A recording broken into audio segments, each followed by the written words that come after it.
here we are. Mm-hmm. So after the surgery, if you get it, would you ramp those numbers up? Like, would you ever do anything long distance? It depends on how I feel, but I would love to run at least a half marathon again. I don't think I could ever do a marathon again because I just don't have the time to train for it. Like it was Sure. I remember the last time I did that, last marathon was in Chicago. I was like 30, but it like takes over your whole life. I'm doing the Philly one. Philly marathon. Yeah, November. So awesome. November Northeast is good marathoning time. Should you guys race? CJ would beat me, I think, pretty easily. Good idea. I'm pretty good in 5K. I can get to like 7:15 minute mile, which I think is pretty good. But but CJ is far too young and healthy for me to be racing. I need an old person. I find running for distance much more. I could buy into that a lot more than like sprinting and getting winded so quickly. Like I enjoy the getting flow state as much as I possibly can and just enjoying the time. Isn't that the best when you finally, I remember when I first started running and I finally figured out it hit like around 3 miles or something when like the coasting and it would happen for probably like mile 3 to mile 10 or 11, especially outside in a new place. Oh yeah. It's fucking great. If you're going the right pace. Oh, it's the best. Love it. Mike, your thoughts? No. You did a half recently, right? Yeah, and every step of it was annoying. There's never flow. I'm never in a bathtub. It's just. Do you think still running? Why are we still running? Why is this happening? Is it almost over yet? But then afterwards, you're like, that was great. I always find that part of it, CJ, curious how you feel, is that people think they need to run faster than they do. And the people who hate it, if you would just take 20% off of your pace, it would feel completely different, I think. Yeah, I agree. I think that's like a new trend that is being pushed out for like runners online as well. Like just run slower. But I absolutely subscribe to that. I guess it feels boring for people. Like if you're getting into it for the first time, running a lot slower than you think you can. Yeah. But then when you get into those upper miles, it definitely makes feels good. I miss it.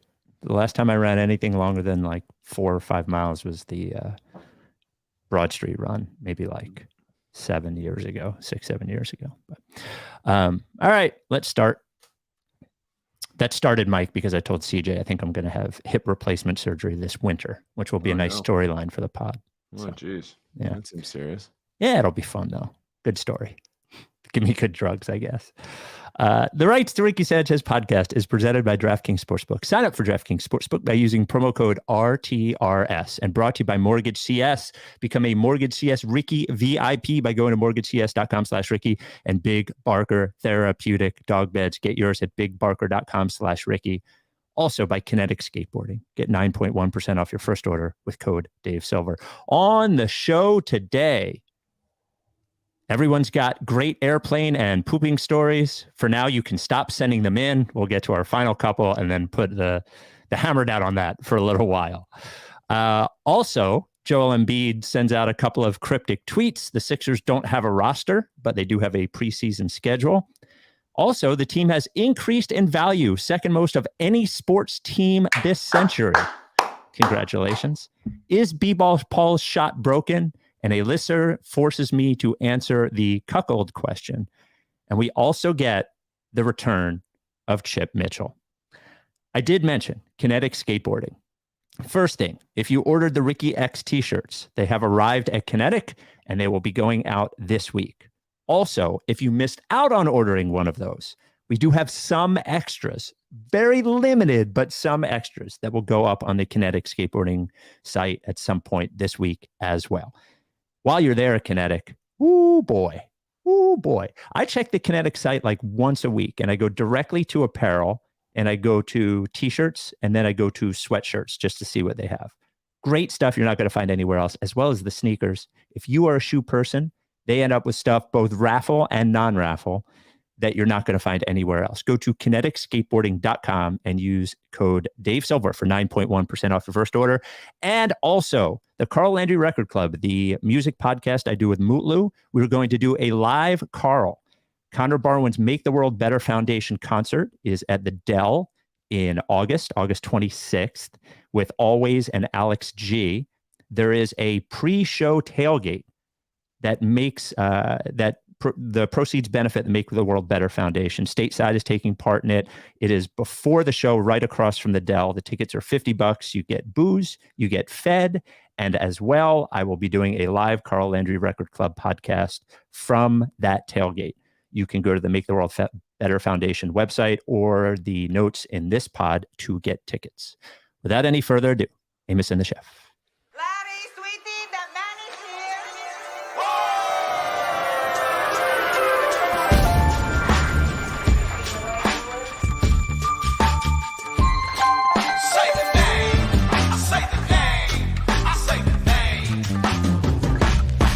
We were right, y'all. We were right. Even when it went wrong, we were right. We was right, y'all. We were right. So say the name. Say the name. We were right, y'all. We were right.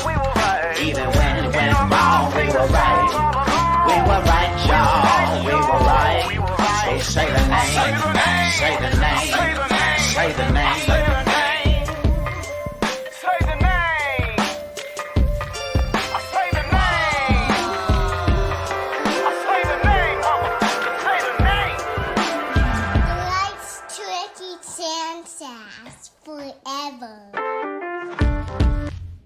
Welcome to the Rice Ricky Sanchez podcast. I'm Spike Eskin, along with a guy currently negotiating to be bought out by the Saudis. That is one Mike Levin. Interesting. Mm-hmm. You want to tell us about that? Finally, come clean? No, I'd like to be as cryptic as possible. I am at John Gonzalez and Colleen Wolf's house, as you can see from this odd John Gonzalez Sixers jersey. Yeah. Sharing a Sean Bradley number. We're in August, man. So little to talk about. Yeah. So little to discuss. These are the most fun Sixers. podcasts to me, you know? Such barely anything there. They don't even want us to acknowledge the roster. Yep. They put out a preseason schedule and there's not even a player on it. Yep. Just organization will be playing other organization at this time. Yep. Please attend. Yep. Bleak. Honestly, good times. Good times. Speaking of which, we might as well cover this because the news is, and by the way, I put so much value. We'll get to the question probably next pod, but we got an email from a Ricky listener in the Peace Corps in Senegal who thanked us for doing podcasts currently because he enjoys them. We like the feedback. So I really do appreciate, especially at these times, the voicemail and email line. So the Ricky listeners who participate in that, I do appreciate it. Joel Embiid tweets last night, 2 tweets. I believe the first one was LOL and the second one was finally got it right. Now, normally when Joel Embiid tweets something that you don't understand, it is about soccer. People theorized that it was about Trey Turner's standing ovation. Mike, yeah, that was kind of the only thing I could think of. It was the Trey Turner thing. Yeah, it was waiting for more context to be delivered. I guess this to me isn't trolling. Like him just sort of throwing non sequiturs out there. To me, doesn't feel like a troll. No, it honestly feels like please provide context. Yeah, it honestly feels to me like there is like sort of this probably generational thing where when something happens, like he tweets a lot less than he used to, I would say. He's a lot less on social media than he used to. It just feels like he's thinking something. I guess this is what every tweet is, but thinking something, tweets it, and then that's it. It does not feel like he was trolling at all. I don't know. I don't know. I don't even know what to say. Who cares? What were you tweeting about, Joel? Were you tweeting about Trey Turner's standing ovation? Just give us some context. Yeah. I never understand why people, people like live tweet a game and react to it. And I'm like, I don't know. This isn't, I guess I think of Twitter different than I think of like as a message board or like a game thread at like Liberty Ballers or something, where it's like, this is clearly what this is. But in the future, it's like no one's watching it at the same time. Like it's going to be out of context. Tweets live longer than like a random game thread. I don't know. But everybody does the internet the way they do it. And Joel does it pretty well. He's okay at it, I guess. Yeah, maybe it passed him by. Yeah. And look, as he said, Father Time is undefeated, Mm-hmm. I understand the what's it called? The communal aspect of live tweeting during a game. All my tweets are gone after 1 month anyway. So 1 month, 30 days. Wow. Yeah. Why even a month then? Why not a day? Because the app I use is called Jumbo, and it can delete them after a month. So that's the lowest amount of time that it can stay up there. I believe the lowest one. And for me, it seems like when I tweet out a link to something that I want people to go to, whether it's like something I'm doing or whatever, the way that Twitter works is that it will keep giving it to people over the next couple of days. So I feel like it's worth it to have it up there for a little while. But to your point, the game ones have very little context, and them floating around for years and years doesn't seem to make any sense to me. That said, yeah, Joel used to be funnier on Twitter. I do wish I knew what this was about, but I very quickly didn't care. So let's say it just was about Trey Turner. Mm-hmm. For non-Phillies fans context, Trey Turner they just signed him in the offseason to a very long-term, very lucrative deal. He's had a horrendous season. Yep. In every aspect. There's nothing good you can say about Trey Turner's season, which is just a crazy thing because he's the kind of player that this would not happen to. Mm-hmm. It's not like he's just like a power hitter that isn't hitting for power, or like, Castellanos last year, just swinging at everything. He's just bad. He's just become a very bad player. Seems like it's gotten into his head a little bit, that happens with baseball. Baseball's a weird thing too, because even when you're succeeding at a low rate objectively, hitting 300, you're failing 7 out of 10 times. So I think when things go bad, they can go bad quickly and mentally in that way. You only get 4 at-bats a game, whatever it is. But yes, he's had a terrible season, and the Phillies fans decided, as a show of support during his terrible season, which is a completely different issue, to give him a standing ovation.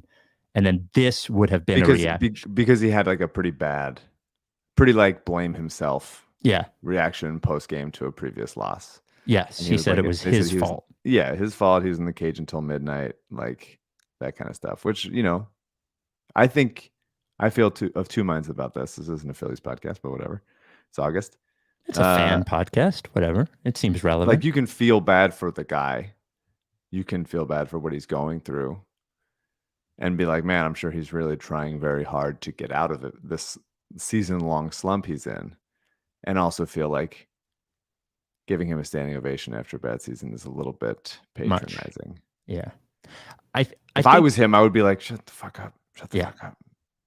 Just shut the fuck up. Just let me hit in silence. No one talk. Yeah, patronizing. And to be honest with you, and I am a born and bred. It's a nice thing also, I guess, people want to help. Well, I'm a born and bred Philadelphian. I'm sure I will end my life in Philadelphia, though I don't live there right now. Spike announces he will kill himself in Philadelphia. That's a crazy thing to say in an August podcast. I love Philadelphians. I think they are great fans, but social media has really had a bad effect on Phillies fans. Now, I'm sure it's had a bad effect on a lot of fans, but I am, at least in my own, internet world. And there's like this whole thing where it appears to me that while some of the motivation for Trey Turner is genuine, a lot of it is being able to pat yourself on the back on social media and talk about how good a fan you are afterwards. And like, would it be nice if when he came up organically, everyone gave him a big hand and moved on? Sure. but like a whole wave of like tweets and fucking Instagram posts about how you're going to support Trey seems like it's a little more about you than it is about him.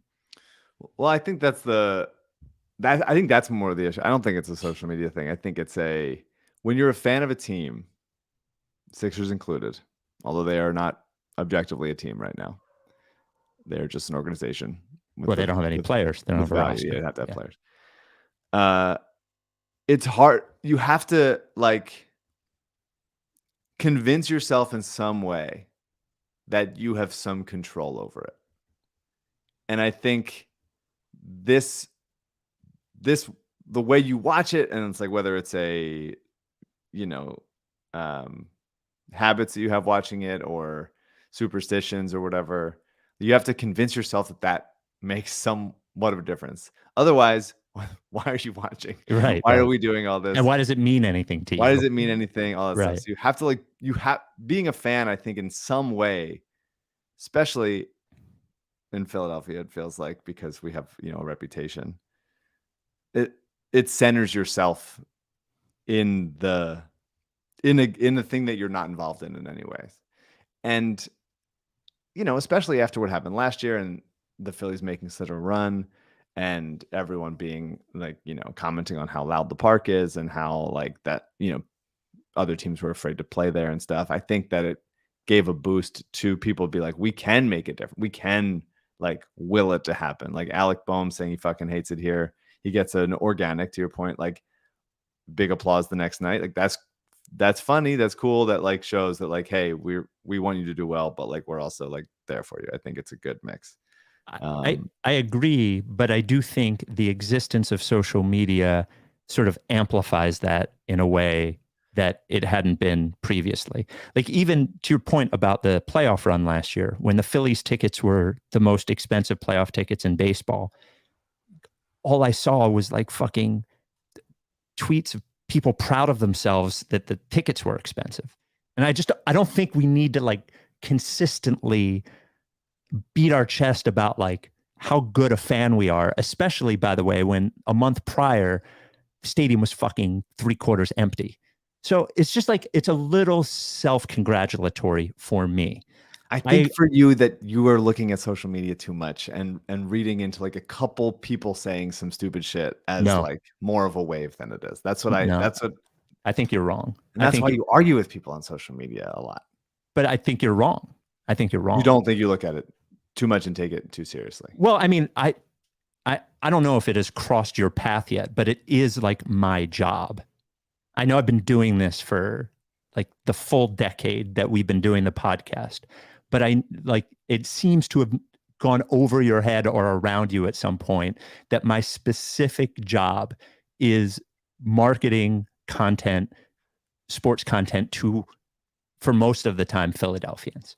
And that includes online. So I get a very wide swath, very wide, of different fans that participate in social media that I see all the time, fans that don't participate in social media that I see in person or we get emails from. Like that is my job. And I can tell you for sure that is it the majority of fans? No, but that those people are so engaged at a high level that they influence. This is like social media with everything, whether it's politics or sports or whatever. The people that are most active start the wave, start the ripple. The ripple comes from them. They're the ones that throw the rock in the water. And then everything else, those ripples get to the people that do not participate as much. So that is like, I can't tell you for sure. Like I don't have the stats in front of me or whatever, but I am absolutely sure that is a thing. Absolutely sure. And it is not just me looking at social media too much. Yeah, I think my general opinion is that if you get enough people in the world to say something, there's going to be people that say dumb stuff and stuff that is easily ignorable, I would say. And just because they're the loudest or the one commenting the most doesn't mean you have to. Well, but just because you're not participating in it doesn't mean that it's not there. Like you don't listen to country music, right? No, sometimes I do. Okay. Do you watch NASCAR? No. Do you watch UFC? No. Okay. Those are massively popular, huge, debatably two of the most popular sports in America, and you do not participate in either. So it doesn't mean that people aren't doing it. No, I know. I'm not saying if you close your eyes, it doesn't mean they're not there. I have, I don't have blindness to that. I just think that there could be people going like, I don't know, let's give them a round of applause without it being like an epidemic of like, everyone is trying to show how good of a person they are by. But that's not what happened, Mike. That is simply not what happened. It was not some organic thing that happened at the stadium. It was a specific movement that started on social media that made its way to an entire stadium. I don't disagree with that. Yeah. Okay. So that's all I'm saying. Like that is the genesis of it. The genesis of it is that I bet if you went to that stadium, most of the people at the stadium were doing it because other people were doing it, not because they heard it online. Sure. But if that did not start online, it would have never happened. Okay. See what I'm saying? I'm not disagreeing with that. Okay. So I don't think it's because I'm online a lot. I think it's because that is specifically what happens. I would say, I guess my distinction would be that it seems to annoy you more because you're, I don't know, bothered by what people are, something happening online that you feel like is people being inauthentic or trying to make themselves seem like a better person or something. Oh, sure. Whereas some people, I think, we're just like, I don't know, kid's sad. He's a good player normally. Let's see if this helps. Nothing else has worked. Like I think that's absolutely fair, but I don't think that's where it started, and I don't think that was the genesis. I don't think so. I don't disagree with that. It started online, or whether it started online or on some sports radio station or something.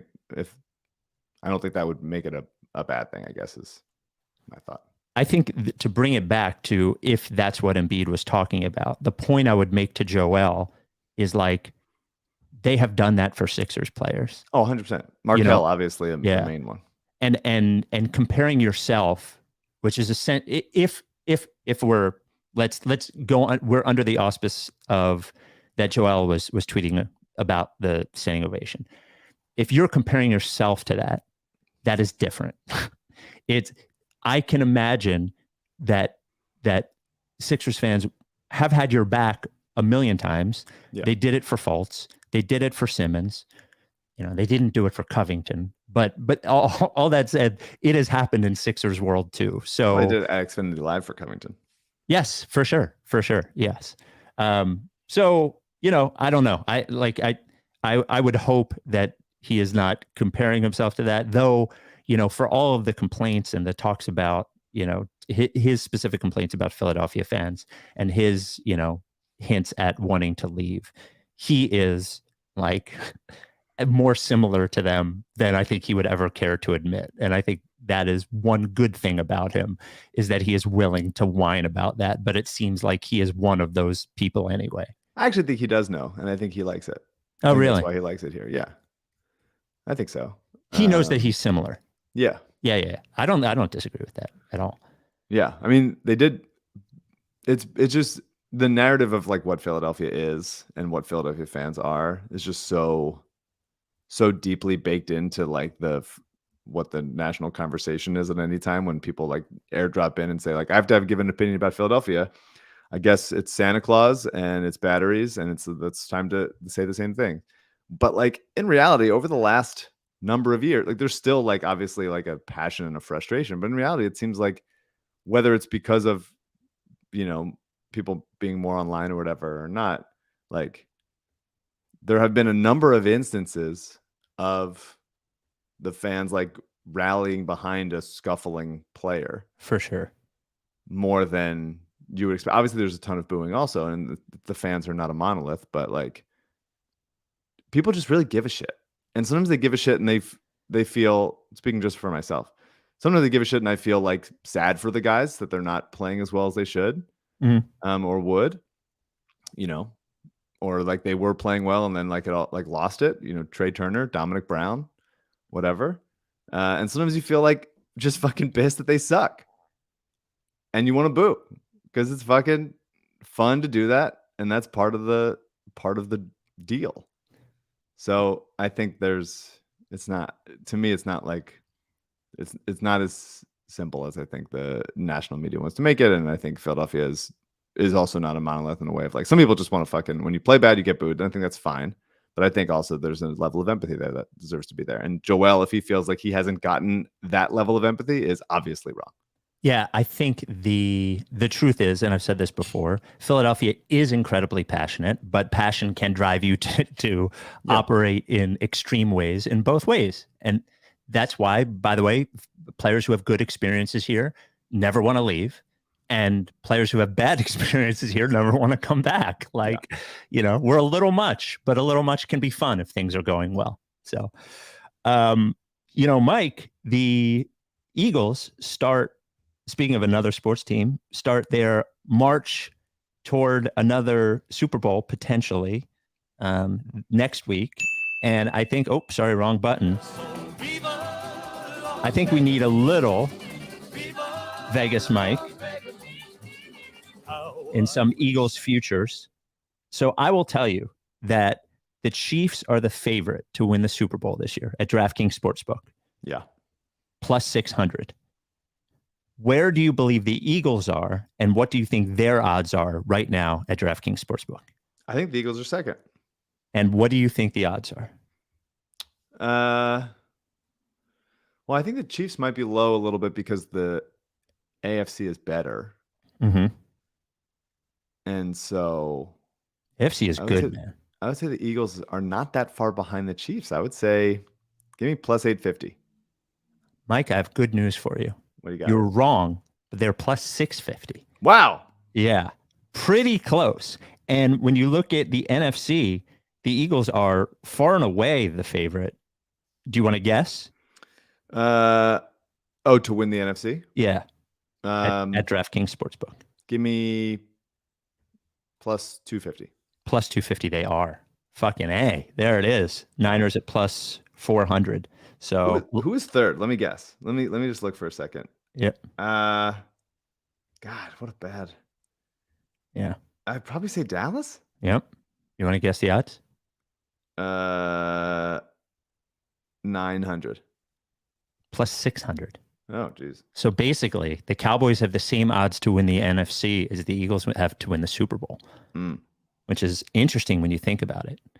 If you want to bet any of these things, you go to DraftKings Sportsbook. Even if you're a total sick fuck and you want to bet the preseason, you can do that too. Just a completely sick person. Money lines, props, parlays, all that stuff. DraftKings Sportsbook. Download the app. Use code RTRS. New customers score $150 in bonus bets instantly just for betting $5 on anything. Only at DraftKings Sportsbook with code RTRS. What's someone who consults, gives advice, betting advice? What is that? Is there a term for that? CJ, any ideas? I know somebody who's good at it as a sharp. Yeah.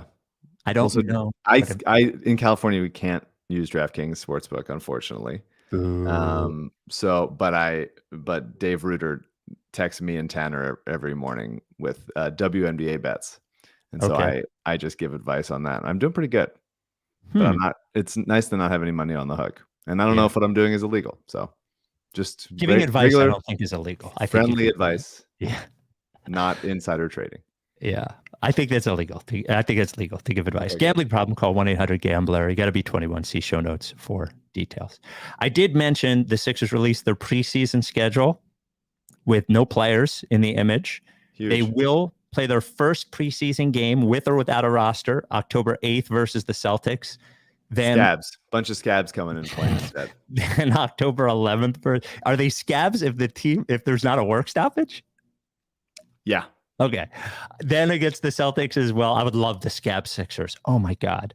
I mean, I don't want anyone to cross. I would love a fake scab team if they. I will pick it outside. If the writer strike is still going on, I will pick it outside the Sixers facility so that they can cross it and they can be the scab Sixers. They play Boston twice, then they play at Brooklyn, then they play the Hawks. Mike, your thoughts on the preseason schedule? Huge. I'm fired up. Yeah. What do you think? Hot. What do you think their record's going to be in the preseason? Oh, yeah. I'm going to say 0-4. Oh, shit. There you go. Clean sweep. Lead scorer on the preseason Sixers. Any opinion? Jaden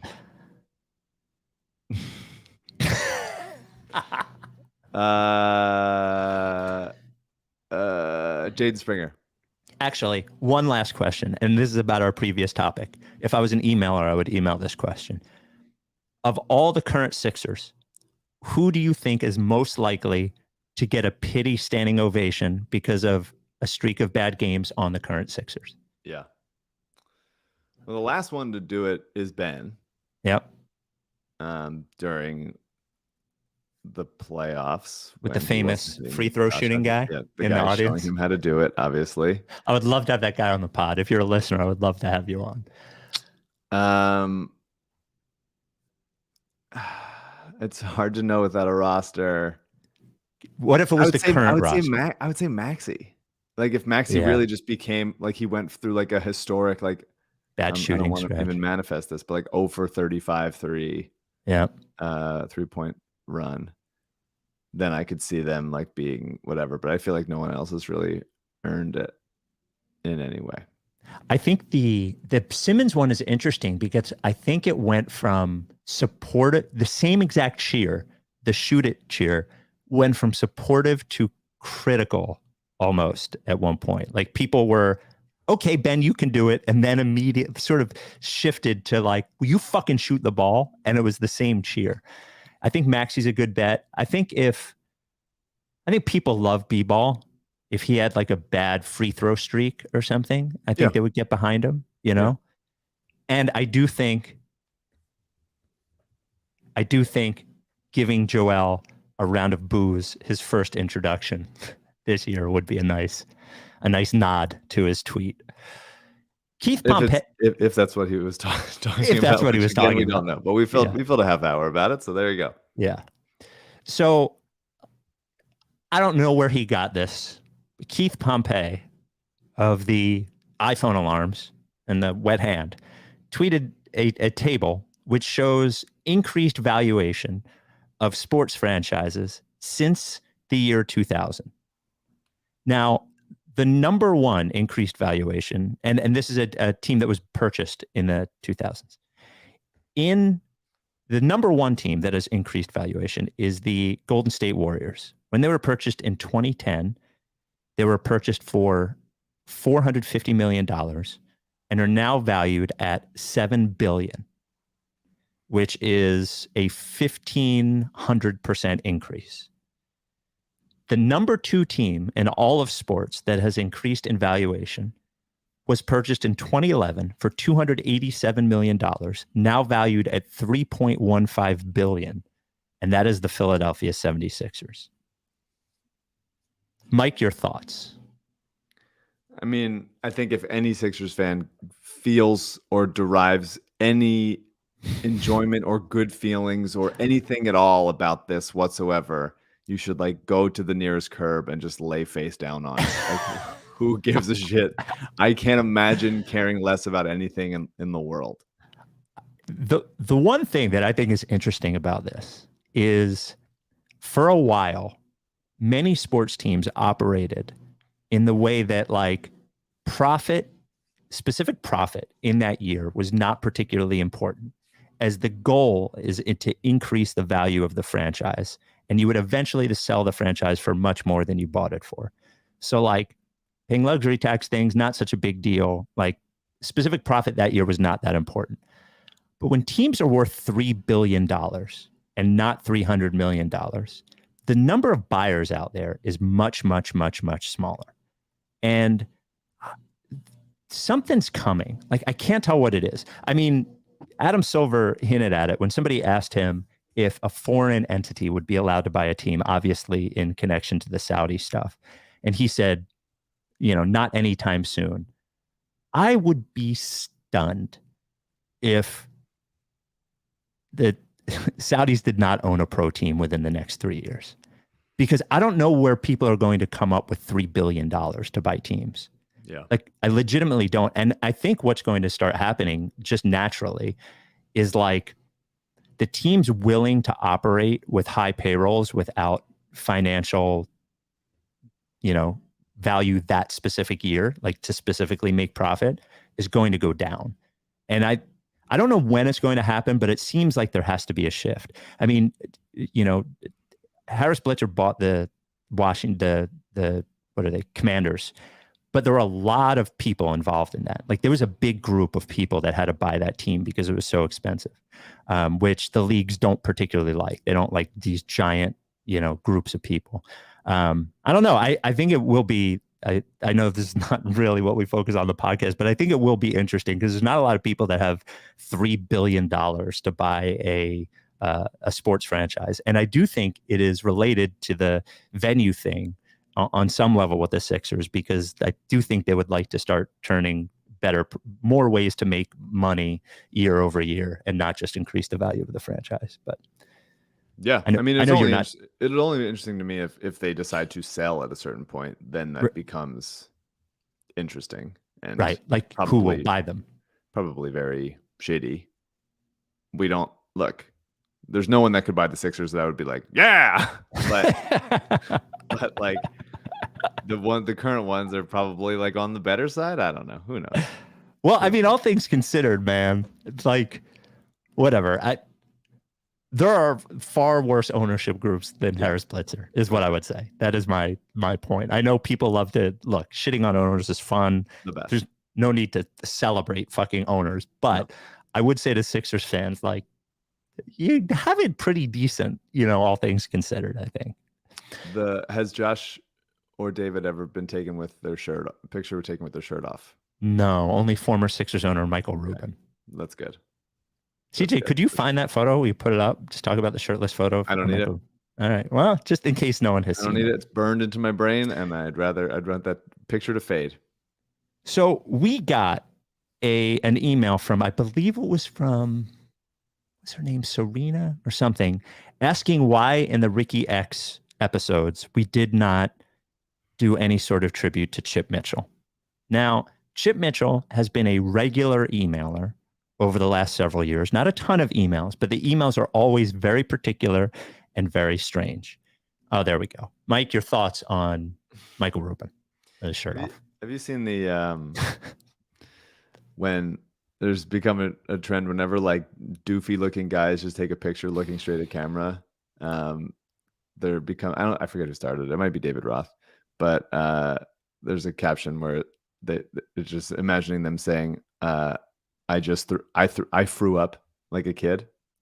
No, I've never seen that. I've seen it a lot, and now every time I look at a picture, I just think of them. This guy saying, like coming to his parents and saying, "I threw up," and so this is definitely him having just thrown up. That's great.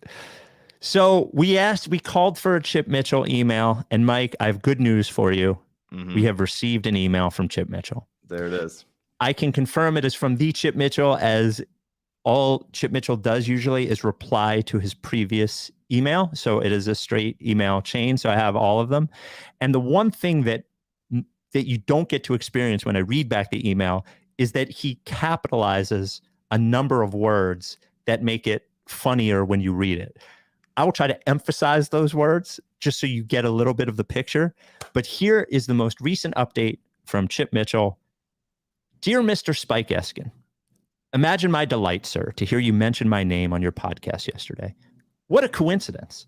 Just that morning, I had been thinking about writing to you again about your sponsor, Big Barker Therapeutic Dog Beds.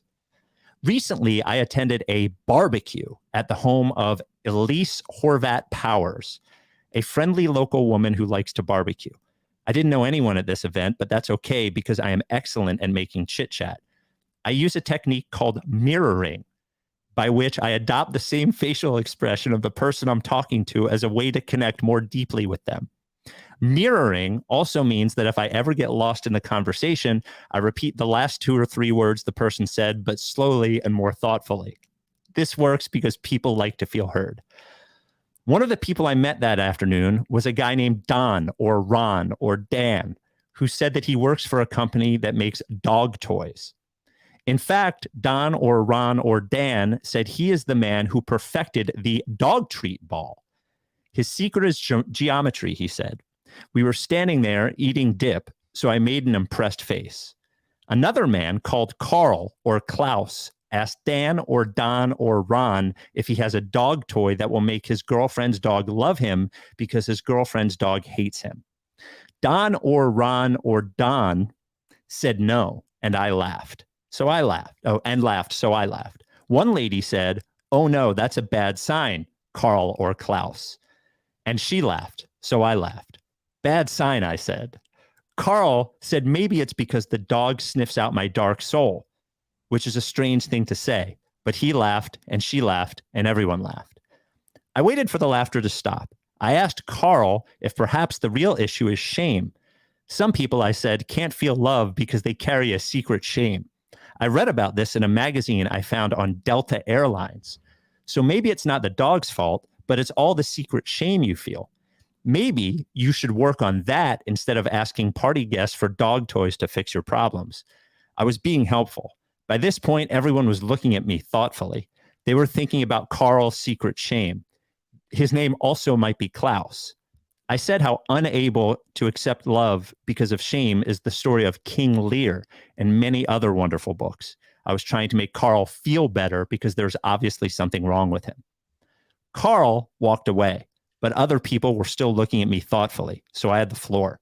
I turned back to Don or Ron or Dan, and I said, "Hey, speaking of dogs, do you know about Big Barker therapeutic dog beds?" I explained how dogs need support as they age and how you shouldn't make your dog sleep on a concrete slab because it will wreck their skeletons. You might have a nice fluffy dog on the outside, but inside he may be all brittle like nachos. I explained how I learned about this on a basketball podcast that also talks about the bathroom. Dan or Don or Ron said, "Oh." I explained some other things to him. He said, "Sounds interesting." He said he'd like to check out the website. I said, "When?" He said, "Soon." He said he needed to get some water. I said, "What about after you get the water?" He said, "Maybe." I wonder if you think the Big Barker therapeutic dog beds people would like to interview me about this story. They can tell people that the man who used geometry to perfect the perfect dog treat ball likes their beds. He said, "It sounds interesting. Please tell them how to contact me so we can keep workshopping. I can ask Elise Horvat Powers to help me narrow down his name. I have to go back to her house because I forgot my hat." My non-basketball question is this: what is your opinion on dog treat balls? I think we should use them for children. There are too many children with phones these days. Sirs, believe me when I say that I remain in process as ever and your servant in most things, Chip Mitchell. There you go. Mike, your opinion on dog treat balls? I don't think I know. Is there a difference between balls and like a stick, like a dog treat stick or a nugget? There is. So a dog treat ball, what it is like you put the treat in the ball and the dog has to play with it to get the treat out. So it can improve the mental cognition of the dog and also keep it busy while it's looking for the treat. So I think that is generally what a dog treat ball is. Okay. What do you think? I think they're great, but my dog tends to figure them out. After he figures them out the first time, they're useless. Like he remembers how to play. Like he has dog treat games, dog treat balls, and it only works once, and then he figures it out, and then it doesn't seem of any value anymore. All right. Yeah. Is there a way that it could be construed as like somewhat cruel? No, I don't think so. Okay. Yeah. No, I don't think so. No. I was just asking. I don't know. I don't have an opinion. Speaking of Big Barker therapeutic dog beds, endorsed by Chip Mitchell, told about at a party. You simply don't want your dog sleeping on any bed but the Big Barker. It is the bed that keeps your dog healthy, keeps your dog's joints supported, and it is the only dog bed, only endorsed by the Rights to Ricky Sanchez podcast. Go to bigbarker.com/Ricky. That is bigbarker.com/Ricky. The first thing you're going to do is you're going to see the bed. You can visually see that it is a real bed that supports your dog's joints more than other dog beds. I promise, simply in the pictures, you can see the difference. If you don't believe it, well, you're wrong. Penn Vet did a study, shows that it does everything that it claims to do. Quite simply, if you care about your dog's health and your dog's well-being, you must get your dog a Big Barker dog bed. Once again, bigbarker.com/Ricky. I don't know if you saw it, but Tobias Harris just posted an Instagram story that they got a new Big Barker. for his dog. Yep. I didn't see that. Yeah. We put it on the Ricky Instagram as well. Tobias, I think when he was on the pod, we had asked him about it. He said he had a couple that he just bought on his own, and he posted a picture of the bed in the box that arrived. So love to see that from Tobias. 10-year warranty. The foam doesn't flatten or they replace it for free. 1-year at-home trial. Try it for a full year. If your dog doesn't like it, if you don't like it, they will give you a full refund and they'll pay for the shipping. Handmade in the USA. Big Barker dog beds. All right. Where are we here? The hard to stomach YouTube comment of the week comes from Brendan. Now that it is no longer July, are we allowed to look at the roster? Looks at roster. Hey, Daryl, what in the fuck is going on with our roster?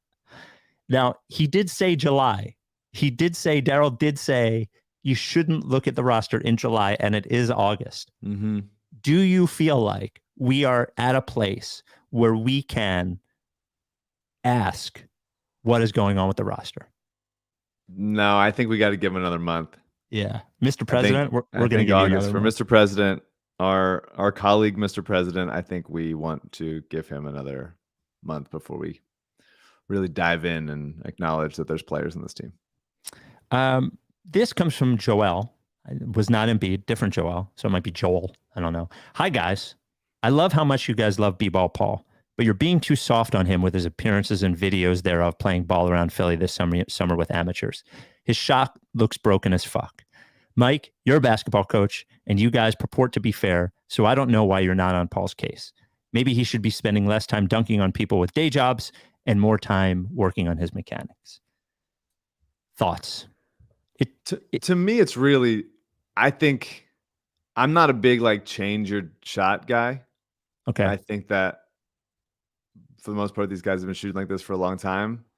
If you really believe in your shooting coach, then go for it. I just think if it works, it works, and go for it. So B-Ball, I would say his shot is slow. It has certainly a hitch or 3 in it, but if he can shoot up, he's a good free throw shooter, especially for a big. And if it works for him off the catch, then absolutely keep doing it. I don't want him taking very contested threes where he has to get it off really quickly. He's not JJ Redick, So just whatever works for him. I wouldn't go about changing it, but certainly if I saw that shot in the wild, I wouldn't be like, that's an NBA player right there for sure. Yeah, it doesn't look, we said it when it was on there, but what are we supposed to do? I don't think, to your point, rebuilding an entire shot at this point in somebody's career is pretty tough. You really just hope that he does the best he can with the way that he shoots it. So I think the slower part, the part that it's slow, sort of concerns me a little bit more than what it looks like. Yeah. I just want him to do it. I just want him to shoot it. Be allowed to shoot and shoot it. If we do look at the roster and they don't improve it in any way, then arguably B-Ball Paul's going to play 30 minutes a night. 30 minutes? We're pretty close to it. Yeah. Who's arguing that? I'm saying we're close to that being the case. Backup center and some legitimate power forward, 25. Because PJ's minutes are going to keep going down. PJ's not going to be on the team, I don't think. Well, but I think that all that does is support your thesis. Yeah. But 30 I was exaggerating for 30. But I think there's if he's playing some 4 also, figure 14, 16 minutes as backup, and then maybe 10 minutes as 4.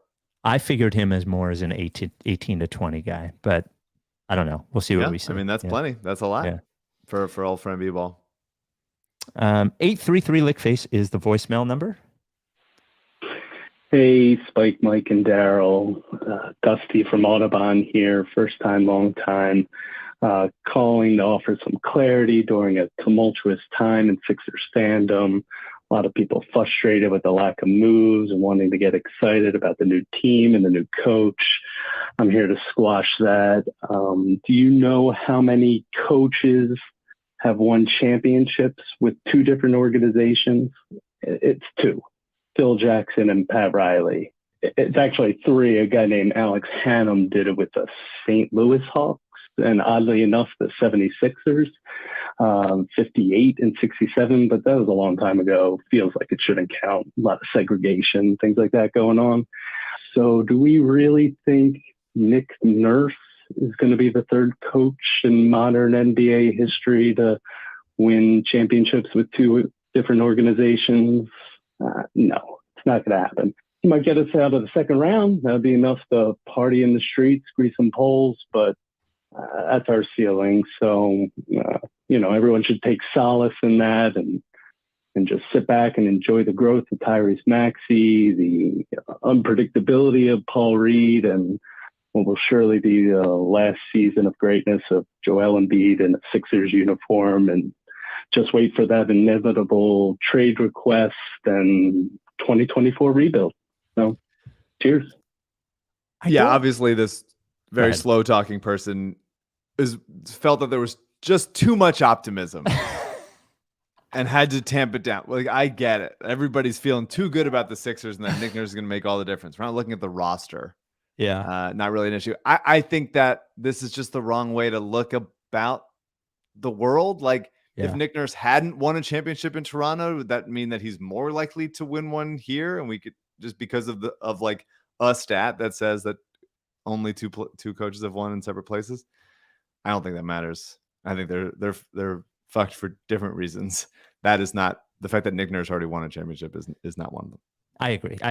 There's sometimes the reason things don't happen because they're hard to do. Sometimes just because it doesn't happen that often because of how things work. Like I agree with you. There's the thing standing from in between Nick Nurse winning a championship with the Sixers is not the fact that it would be for a different team.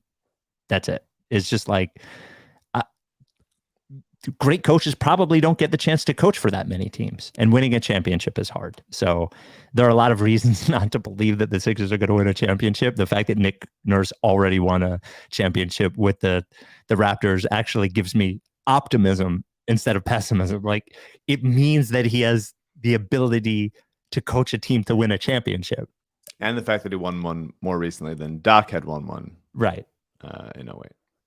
This comes from Jason, came to write to rickysanchez@gmail.com. I was walking my dog Jojo this Friday evening after a way too long day, starting potty training my toddler, so please humor me. Since it's August and we can't look at the roster, I've been enjoying getting to know you two on a more personal level. So we know that you both haven't engaged in group sex. So my non-related basketball question is, have you ever been in a fight? If so, did you win? This is inspired by Spike's airplane story. Mike, have you ever been in a fight? No, I think I've talked about this on the podcast before. Never in a real fight. No. I'm sure I've told this story. It must have been 2000 or 2001 or something like that. And my roommate Dustin and I used to go see this local cover band named Octane in Philadelphia. A lot of cover bands in Philly, but Octane we were friendly with, and they would play heavier rock music. And we were at Reed's Bluebell, and two guys started getting very rowdy in the crowd. And I pushed one of them and I said, "Stop it." And he asked if I wanted to fight. And immediately I became terrified because I did not want to fight him. Now, context, I was fat Spike at the time. So it's like 230 or something like that. My roommate Dustin is a small person. So I was like, we're not going to fight here in the club. And he was like, fine, I'll meet you outside afterwards. I'm like, fine. I think to myself, there's no way he's going to be there. We walk out of the club at 2 a.m. Who's waiting there with his buddy? The guy and his friend.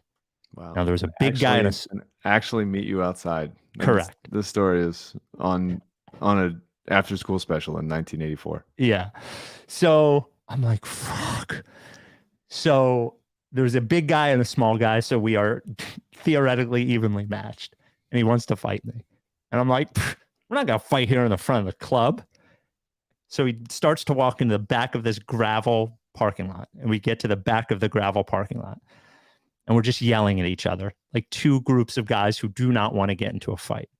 And my fucking roommate screams at him, "Are you going to fight, pussy, or what?" And I'm like, oh. So the two little guys start fighting. And Dustin pulls the hockey move and pulls the guy's shirt over his head and starts punching him. Hockey right. Style, sure. So Dustin's winning. and me and the other big guy were holding each other's shirt. I've never punched anyone before. So terrified, I punch him in the face. It does nothing. He did not react at all. How big is he? You're 230, 6'6", 6'1". No, I'm 5'10". He is as big as me, I would say. I remember him being as big as me. I might have weighed more, but he certainly was as big as me. I don't remember him being fat. But he was a big person. So I hit him in the face. It doesn't do anything. I become terrified and I just start hitting him in the chest. It's not doing anything. Wow. As this happens, the police come up into the parking lot. So we have to stop. Thank God. As we're walking away, the fat guy goes, yeah, we beat the shit out of you. Now, what goes through my mind is like, we at least tied and we definitely won because Dustin won his part of the fight and I at least tied. Saying we at least tied is so funny. After that. We at least tied. Officer, tell him we tied. So Dustin goes ape shit knowing that he had won his part of the fight and I grab him and I push him back.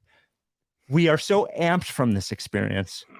We have to stop on the way home about a mile away at a diner talking about the fight as if it was a heavyweight championship fight that we had just won. And we left an insane voice message on Brian Quinn, the guitar player from Octane's, which I'm sure he has saved to this day. Insane voice message talking about the fight. And that is it. That is my fight story. I regret not having gotten into a fight. Yeah. You want to know how you'll do. Right? Yeah. I feel like I'm in every situation where a fight could have happened, I was just like, what's going on? Well, come on. Like that's almost word for word what I would always say. Yeah. But if you had caught me like after, like during or immediately after a horrible Sixers loss, I think that could have been a good time where my inhibitions would have been gone. And then I guess during actual sporting event, there's definitely been some pushing and shoving during games I've played in, but if somebody escalated it and I was pissed off enough, that could have happened. But for the most part, I'm for as not level-headed as I am on this podcast and when it comes to a lot of things, I am pretty level-headed as far as not getting to fights. CJ, you go. How big was the high school credentialed ref? Were you thinking about fighting him when that? No, I never thought about fighting him. Not as a coach. No. I don't want to be getting into fights as the coach of my wife's basketball team. That's not a good look. That's not a good look. Well, the point you made on the last pod that I'm willing to be in confrontation with strangers. Yeah. I should have been in more fights than I've been in. Yeah, I would agree with that.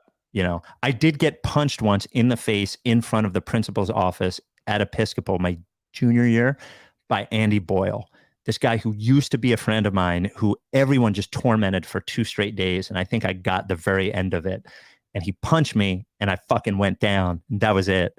But I wouldn't consider that a fight. It was more I just got like put on my ass. So we got an email the last pod from Christian and Kate who said that Christian is 40 and they were looking to buy a home and they didn't know who to go to for a realtor and a mortgage. And I had mentioned they went to Kasabi to find a realtor.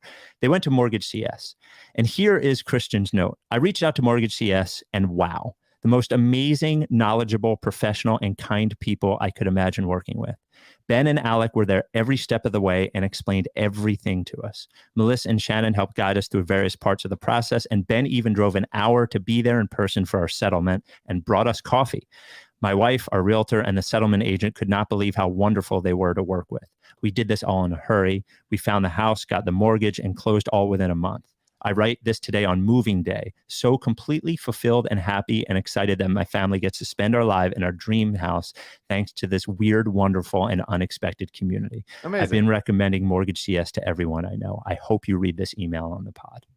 I love that. It makes me feel good, makes me feel good. MortgageCS, an independent mortgage broker there, and their only client is you. The only person they are looking to make happy is you. There's no bank that they are working with specifically that they want to lead you to so they can get a kickback. Their goal is to educate you on the process and get you the best mortgage possible. They are super responsive. They're there every step of the way. That means any day, anytime. So much so that we'll give you Ben, the CEO's cell phone number. He will respond to a text right now if you text him, even if you're not getting a mortgage with him. I dare you. Text him, 267-391-7425.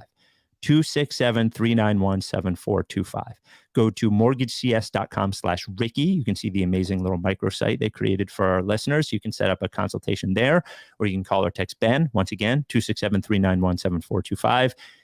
More than 200 5-star reviews on Google. You can check those out as well. This advertisement, not a commitment to lend or extend credit. MortgageCS is an equal housing opportunity mortgage broker. All loans are subject to credit approval. Certain restrictions may apply.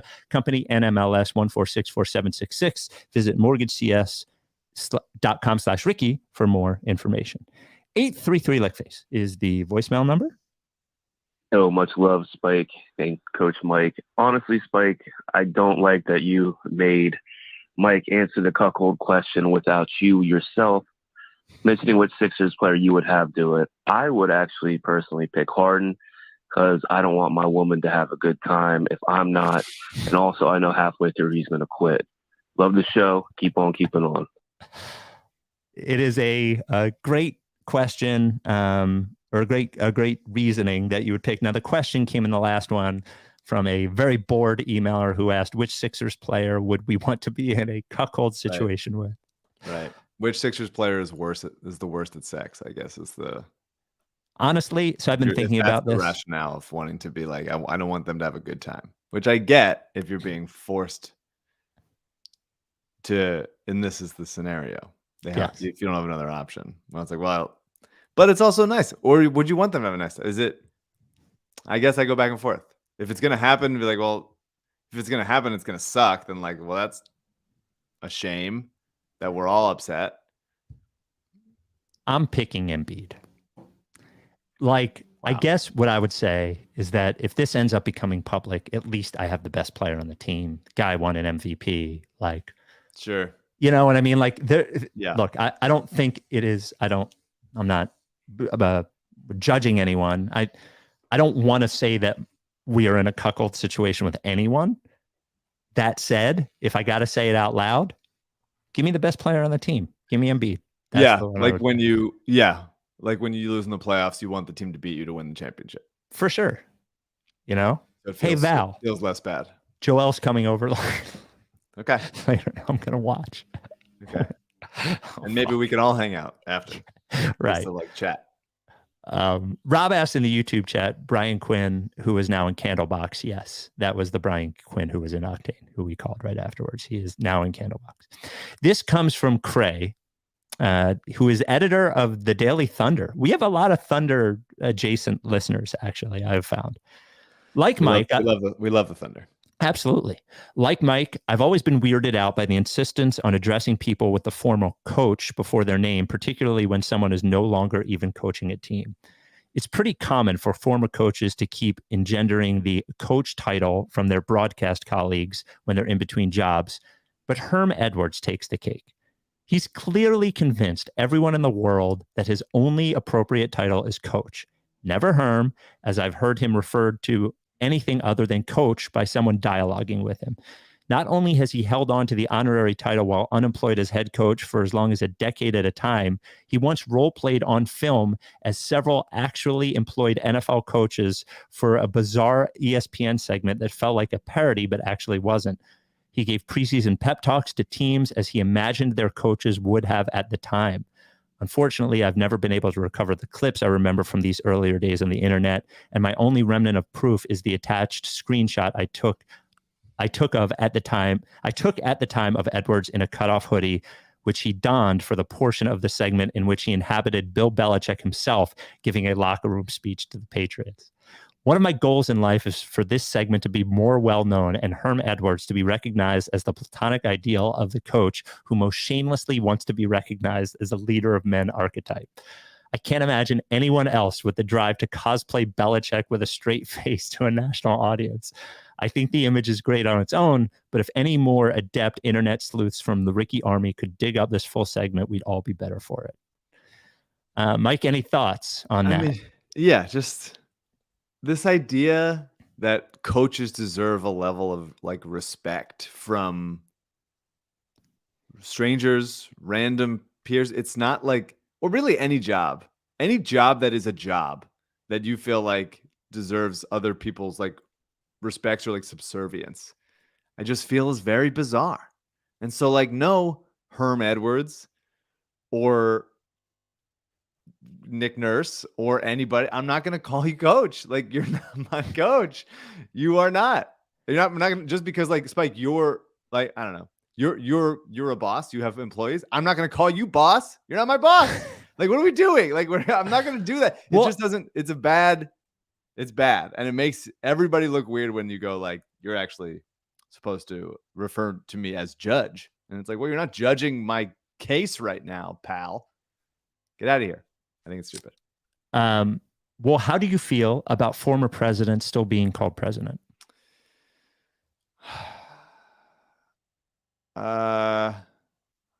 Is it similar? No, you know what? I was going to say, no, it's stupid. I disagree. Once you're not president anymore, you're not the president. But at least like, you know, president is a thing that like the president of the United States is currently the president of me, I guess. But Coach Herm Edwards has at no point coached me and would not be referred to as coach. Okay. And I would assume the same of like, okay, how about this? Go for it. Let's say you meet an incredibly decorated former general of the army or something, and it was a general that like universally applauded as, you know, dedicated to the cause, the country, did great work, blah, blah, blah, blah, blah. And you are at a fancy event in which everyone is meeting this person and they're no longer, what's that? Jeff. I'm calling him Jeff or Mr. whatever. If he's old, I guess I can. So everyone in line is like, pleased to meet you, General. And I don't think I would be in line to meet a general. I don't see myself doing that. Okay. That's fair. I mean, you dodged it, but it's fair. 833 Lickface is the phone number. Hey guys, it's Jack here. Mike said something a little while ago when we first got Harden of how it's advantageous that Harden's coming while we have a very young Maxey and kind of facilitate Maxey's growth, particularly as like a playmaker. The dream being that Harden, you know, plays for the team for 3-4 years. He ages out. Maxey becomes a legitimate number 2 guy, the primary ball handler, all NBA. Wonderful. You know, we're in a situation now where Harden is either not playing or he's playing for the Sixers, and either option's not really good at the moment. Either way, Maxey is the second best player on the team right now. You and I want Maxey to make a leap. We all want Maxey to make a leap. Hell, I would love Maxey to be an all-NBA player this year. I don't know if the front office necessarily does, though. Because the way I see it, I would prefer this front office to have expiring contract, all-star level player to be a legitimate number 2 to Embiid, with Maxey as the number 3, not getting the touches, not getting the opportunities to kind of be an all-NBA player when you have a DeMar DeRozan, when you have a Zach LaVine or whatever we would hypothetically get, right? And so when he's up for an extension this year, we pay him at number 3 guy money. And then when that expiring contract is gone, he's the number 2 guy, but added at a discount. I don't know if that's part of the calculation, but I would imagine it's got to be a little part of it. Let me know what you guys think. Bye-bye. I don't think so. They're giving Maxey the same contract, whether he's the second best player on the team this year or the third best player. I think so. I think so too. I think he's, unless he takes a major step back this season, I think he's going to be a max level player. And by the way, max level on second contract is different than max level on, you know, fourth contract or whatever. So yeah, for sure. I think the point of, I did say that at the beginning of like when it was all optimism, when it was all hope and everybody's behaving and wants to be here and all that stuff, it would be really nice if like Maxey can keep taking a step forward as Harden eventually takes a step backward and they're still like coexisting together and we can still use Harden's skill and helpfulness while not depending on him as much, because Maxey has taken a further leap in a distribution sense. But Harden has just not shown any evidence to be willing to do the things that would take to start to edge more towards role player. Obviously on defense for a majority of the time, and just like not moving with the ball or without the ball. It's just not going to happen. Shooting off the catch, he's barely able to do. It's just, I was hopeful. I was a hopeful little boy, and it isn't panning out.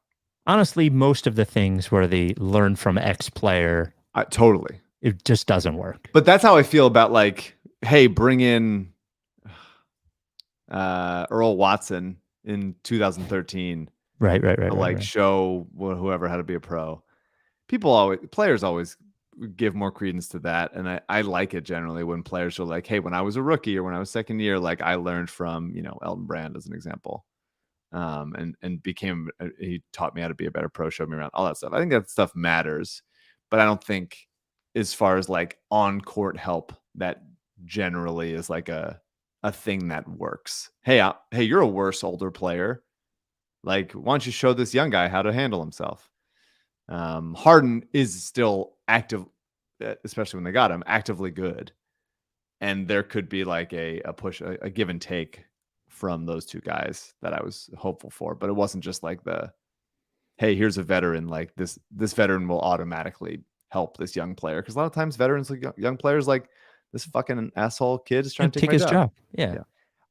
And by the way, most of the times that it's helpful, it's not with a star level player. Yeah. It's with a grinder that is, not indifferent, but is used to not being the best player on the team, and is like, has other, I think most times it does not come from, like in New York, they're talking about Zach Wilson learning from Aaron Rodgers. Like, I don't know, man. It seems like Aaron Rodgers has other things to worry about rather than making Zach Wilson good. That would be my guess. And I think that it can help. Like, I just rewatched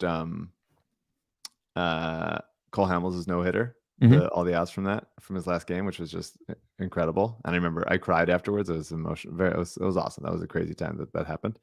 And you see Aaron Nola on the field. And I'd forgotten that he was like that. I think it was his first year there. And it's like, you can be around players, especially like pitchers, that really like learn their habits and how they handle themselves on off days and stuff like that. But like, by watching them, though. Yes, right. And being around them and going, this is what it takes. But it requires if it's a star level player, the star level player to actually have really good habits, right? And the young player to actually like want to see them and give a shit and actually have the work ethic to do it. And some players are just like, have gotten by on just being really, really good and not having the level of work ethic or discipline or something, whether it's in their diet or their, getting treatment done or whatever the fuck, to actually deserve to be considered a mentor. Simply like being a veteran doesn't give you like a respect of like a mentor position. And simply like being a coach doesn't make you a leader of men. To your point about learning, what to do, what not to do. Sounds like a crazy sentence. This one time years ago, probably 10 years ago, there was this thing at Temple that Meek Mill put on called the Dream Chasers Summit that he and I believe Lou Williams put on together. I was asked to moderate the athlete portion of that. It was at Temple. And I think it was the Morris brothers, Lou Williams, and maybe somebody else. And Lou Williams said, because I asked about learning from older players, and Lou Williams specifically said, I learned what not to do by being on the same team as Allen Iverson. I thought that was like particularly interesting that he would say that in public. Yeah. So, and he loves Iverson. Yes. But from a habit standpoint and how you treat your body and that sort of stuff, I could understand that. So maybe Maxey is learning what not to do. There you go. From Jacob, hey guys, love the pod, blah, blah, blah. Spike seems particularly annoyed with Bryce Harper pandering to the Philly crowd. Wonder if you have thoughts of all of the concerts where performers wear Philly team jerseys. Recent examples I can think of are Ed Sheeran and Sam Smith. it is different to me as being in a town for one night. Your goal is to specifically pander. Like the whole process is disingenuous a little bit. Everybody knows you're not really a Phillies fan or whatever. The Bryce Harper thing, being here for a decade and pandering the whole time, is just disgusting to me, and everybody falls for it. But whatever. I don't hate the player. I hate the game.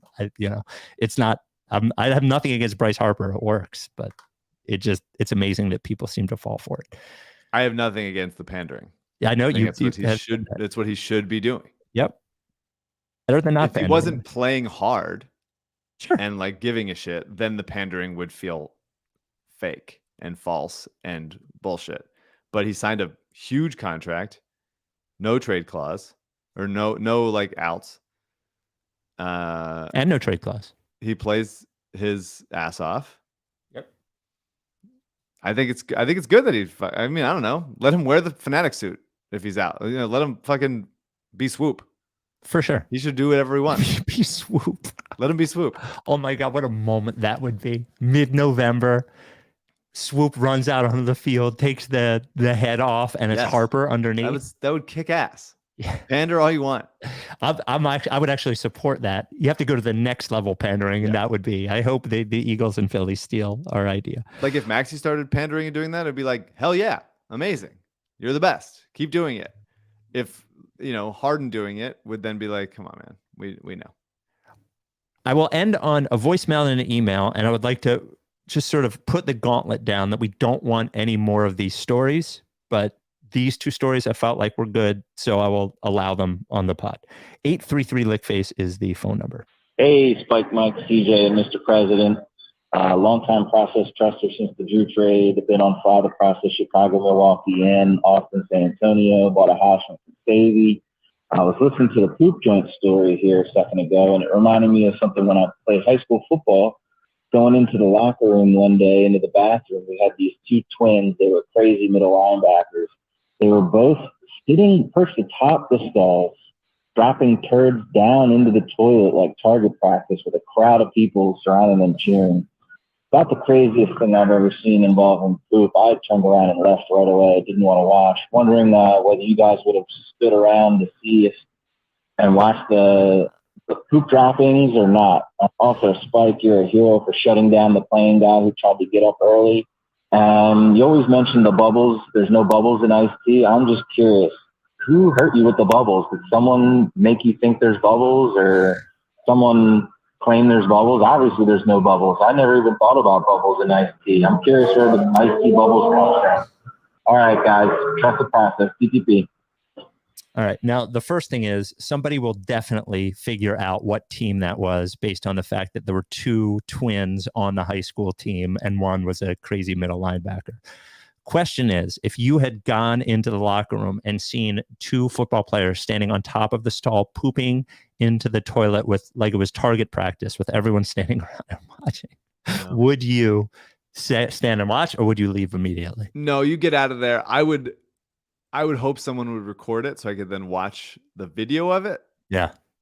But it's quite a scene. It's a scene. I don't love a scene. And I would say that like anytime someone is shooting poops anywhere, the risk of one of those poops being shot at you grows exponentially. Yeah. And that's it goes from zero. It goes from usually zero. I wouldn't say it's ever at zero. Right. You walk around in the world, there's always like a small percentage fraction of a chance that something could happen. But it really gets higher once poops are starting getting slung around. So that's a no. That's an out of there for me. Yeah, I'm out as well. But I would absolutely watch a recording of it for sure. Just everyone, the cheering when they hit the target would be amazing. It would be a great moment. And I would love for like good camera work if they could make it happen. Yes. And finally, this comes from Warren, right? Wait, wasn't there the bubbles? Oh, the bubbles. So believe it or not, some of the alcoholic teas do have carbonation. And I will not name them because I do not care about them. They don't exist to me, but Stateside does not. And that is important. And I will stand on that. I will communicate directly with this gentleman and tell him the brands that do. Okay. I stand by that. This comes from Warren. And this is our final email. Writes rickysanchez@gmail.com. Okay, I've been listening to all the horrible and wonderful airplane shitting stories. As much as the memory sucks for me, I think I have a good contribution. My girlfriend, now wife, God bless her, and I were on a return flight from a vacation in Barcelona pre-pandemic, coming off a really wonderful time with some really wonderful friends. Even our time just waiting in the airport was full of laughs. But boarding time arrives and we all separate and go to our gates. Now, by this point, I'm not drunk at all, but rocking a gentle buzz and feeling good and ready to sleep this flight away. My lady and I board, stow our carry-ons, and strap in. Some time passes, and the flight attendants come around with dinner and drinks. We take our meals and each get a glass of wine. I ate and drank, but my wife wasn't a fan of the wine, so I took it. I don't know shit about wine that doesn't have Harden's beard on it, so it's just old grape juice to me.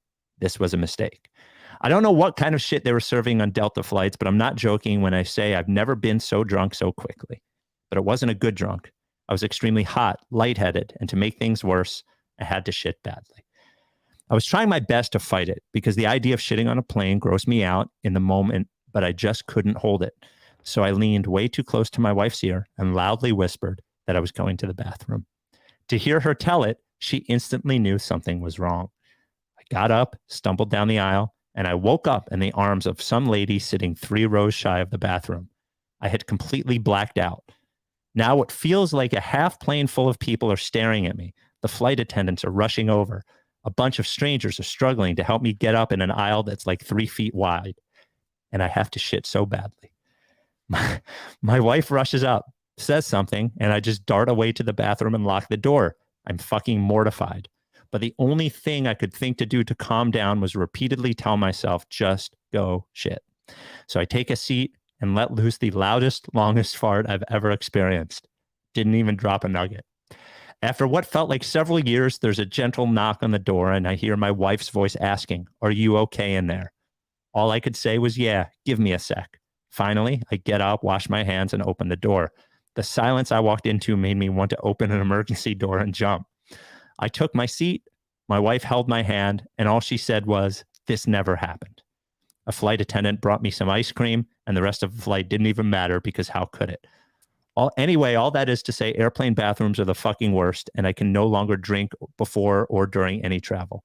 Also, thanks to Mike for the Imodium tip. Can't wait till we see the roster again. So he blacked out on the way to the bathroom. Do you think it was from the drinking? Well, he said he was drinking before he got on the plane. Then he had 2 glasses of wine on the plane.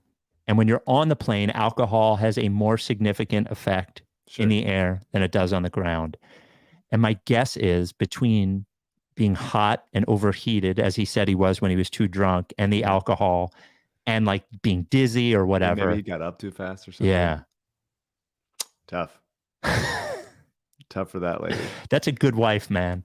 This never happened is a great way to treat you after that. And you taking that and instead emailing it to a podcast that goes out to thousands and thousands of listeners. Time goes by. I think it's nice. I also think this never happened is a nice response. And also, like, I'm not going to make fun of you about this right now. Right. But eventually it's coming.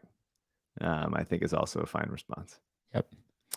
Well, we haven't looked at the roster. Nothing has happened. The shit stories are over, and we continue to trudge on. That's all we can do. That's all. But hey, congrats to you about the Sixers valuation. I know that that's huge for us, and if you could congratulate me on it also, that would be good. Congrats, Mike. Thanks, man. I mean, it's just like when you don't make the second round of the playoffs, it hurts, but you get like a big boost from the valuation of franchise's expected value were it to be sold. I think that just you're reminded of what you're in it for, you know? Mm-hmm. And that is to make rich people even richer. Yeah, please. Yeah. As rich as possible. There's no amount that would satisfy me, just more. And by the way, I've always been such a supporter of 76th Place, the new Sixers That's arena. Right. You have. And here's the great news. If they get that built, the franchise is worth $3 billion now. What do you think franchise is going to be worth if they have their own arena? I don't know. You can start going by Mr. Chinatown. $4 billion. I mean, think about the way that the city is going to be revitalized by the arena, and then B, you love revitalization. Yeah, that the team is worth another $1 billion or something. Would be fucking amazing. And I think $3 billion, like, you're happy. $4 billion, you're really happy. Yeah, different. And level they're just of that happiness. different. Those numbers are so different, and it makes such a big difference in the way that you interact with the world. And I hope it for us, for all of us. Honestly, I think it's the sort of thing where if you call coaches after, even if you're not being coached by them, general's general. I'm going to call, I have met Josh Harris before. If I were to see him again. Shirt was on. What's that? Shirt was on. Shirt was on. Shirt was on. Okay. It would either be high owner or high billionaire. Hi, Mr. Billionaire. Yeah. Hi, Mr. 4 Billionaire. Great comment in the YouTube chat. That Saudi money going to hit so hard when we sell the team. That's the truth, man. That's us. We all get a piece. We all sell our souls to get a piece. That's what it's about. The merch will be amazing when we get bought by the Saudis. Great. All right. We'll talk to you next time. Are you down with TTP? Yeah, like